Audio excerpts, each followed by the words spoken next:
Monsieur le Premier ministre, Mesdames et Messieurs les ministres, mes chers collègues, mes premières pensées en écoutant la stratégie du gouvernement pour le déconfinement et les interventions successives vont d'abord à toutes les familles endeuillées, touchées par le décès d'un proche dû au Covid-19 et aussi à tous les professionnels de santé et du soin qui n'ont pas compté les heures pour soigner, accompagner les malades. Certains sont aujourd'hui épuisés physiquement et psychologiquement par ce qu'ils ont vécu et nous devons leur rendre hommage. C'est à eux que je pense au moment de ce débat sur la stratégie sanitaire du déconfinement. Comment éviter que l'épidémie ne redémarre? Voilà maintenant plus de 6 semaines que la France entière est confinée comme la moitié de la population mondiale afin de limiter la propagation de ce nouveau virus jusqu'alors inconnu. À l'annonce de la décision de confinement, nous avons tous, soyons honnêtes, tous été pris de court et la plupart de nos organisations n'étaient pas préparées à gérer une crise sanitaire de cette ampleur. C'était le cas aussi du Parlement et des collectivités. J'entends beaucoup de critiques. Celle sur les masques prend d'ailleurs une ampleur préoccupante. J'entends la colère devant les dysfonctionnements. Il y a d'autres manques de préparation.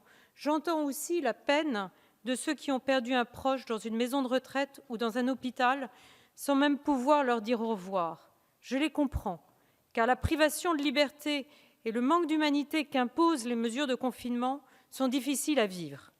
Mais je dois aussi témoigner de la rapidité avec laquelle le Parlement a adopté la loi d'urgence de façon unitaire et la réactivité du gouvernement à produire les ordonnances pour adopter les réglementations sanitaires, pour sauvegarder le plus possible l'économie et les emplois, pour adapter les règles de fonctionnement de nos collectivités. Alors la critique est facile et l'anticipation des actions nécessaires est toujours plus facile à prévoir après coup. Beaucoup de choses restent inconnues, rendant d'ailleurs populaires tous les discours complotistes ou extrémistes, toutes les fausses informations, surfant sur les colères et les indignations, si promptes à s'exprimer dans les crises, chaque Français devenant celui qui sait ce que le gouvernement aurait dû faire. Monsieur le Premier ministre, vous nous avez présenté votre plan d'action, votre méthode détaillée, concrète, avec une humilité certaine devant l'ensemble des questionnements existants, avec une volonté de transparence et aussi une volonté de l'exécutif de faire confiance aux élus locaux. L'adaptation du plan national à la situation sanitaire hebdomadaire de chacun des départements, en faisant confiance aux acteurs locaux, aux maires en premier chef, avec les préfets, nous paraît une bonne méthode de travail.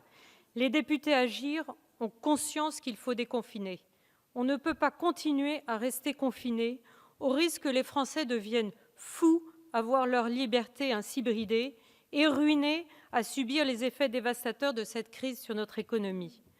De plus, nous ne pensons pas comme certains, utilisant à outrance les yakafokons, que nous aurions pu prendre d'autres décisions que celles prises par l'exécutif, au vu des connaissances scientifiques, ou plutôt du manque de connaissances scientifiques sur le virus, sur ses modalités de propagation, sur l'immunité des personnes ayant déjà été contaminées.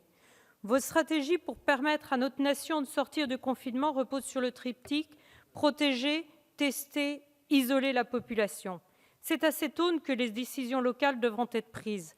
Cette stratégie s'appuie sur la responsabilisation individuelle, sur le civisme de chacun, sur notre capacité individuelle et collective de respecter et de faire respecter les gestes barrières, de faire attention aux plus fragiles, de se soumettre aux résultats des tests, aux enquêtes sanitaires, de rester confinés afin de limiter la propagation du virus. Vous nous avez annoncé les travaux menés par la France dans le développement d'une application numérique de traçage des contacts. Cela a provoqué un déchaînement médiatique et permettez-moi d'en dire quelques mots aujourd'hui, même si nous aurons l'occasion d'en débattre ultérieurement. Votre gouvernement a bâti une feuille de route sur le projet Stop Covid, sur la base du volontariat, sans géolocalisation, avec une anonymisation des données de contact, avec la publication du code source, après avis de l'ANSSI, après avis de la CNIL. Cette application sera respectueuse des libertés individuelles. Nous aurions aimé que les Allemands ne quittent pas le projet en cours de route pour faire finalement plus confiance à Apple et Google plutôt qu'à une application européenne. Notre souveraineté numérique européenne n'est donc telle qu'une chimère, et nous le regrettons. Mais aux deux questions essentielles suivantes, ce projet d'application, tel que présenté à ce jour dans la presse, peut-elle sauver quelques vies? Et est-elle respectueuse de notre cadre législatif en matière d'éthique et de respect de la vie privée? Je réponds oui. Monsieur le ministre, pour toutes ces réponses, les députés Agir voteront pour la stratégie de déconfinement que vous nous avez présentée à l'unanimité.